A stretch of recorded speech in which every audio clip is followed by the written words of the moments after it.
আসসালামু আলাইকুম ওয়া রাহমাতুল্লাহি ওয়া বারাকাতুহু। আশা করি সবাই ভালো আছেন এবং সুস্থ আছেন।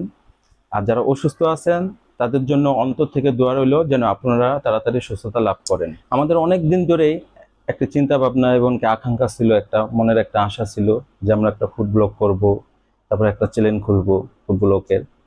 তো সেই আশা আর আকাঙ্ক্ষা পূরণ করার জন্যই আমরা একটা চ্যানেল খুলেছি। চ্যানেলের নামটা হলো টেস্টি অফ ফুড।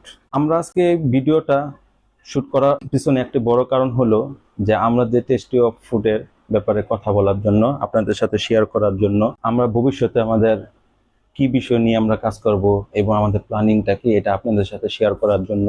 যারা খাবার রিভিউ গুলো করে তাদের কিন্তু বিচার ব্যবস্থা কিন্তু প্রায় কাছাকাছি থাকে। যেমন মনে করেন একজনের যে ঝাল খেতে খুব পছন্দ, বা আরেকজনের মনে করেন আপনি মিষ্টি জাতীয় খাবারগুলো খুব খাওয়া পছন্দ করে।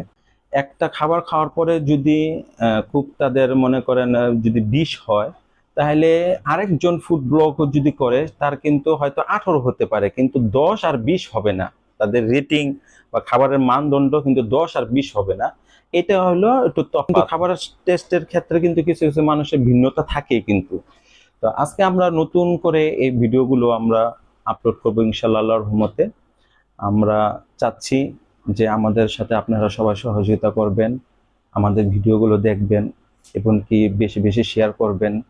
আমরা যেন আপনাদের ভালোবাসায় যেন সামনে এগিয়ে যেতে পারি, এটা আমাদের খুব আশা। আমাদের সাথে যারা কাজকর্ম করবে তাদের জন্য এবং আমাদের জন্য দোয়া করবেন। খাবারের যে যে টেস্ট এবং কি যে স্বাদ থাকবে, খাবারের মানদণ্ডগুলো যেন সঠিকভাবে বলতে পারি, এই দোয়া করবেন। আমরা আশা করি আপনারা আমাদের সাথে সহযোগিতা করবেন। আসসালামু আলাইকুম ওয়া রাহমাতুল্লাহি ওয়া বারাকাতুহু। সবাই ভালো থাকবেন আশা করি।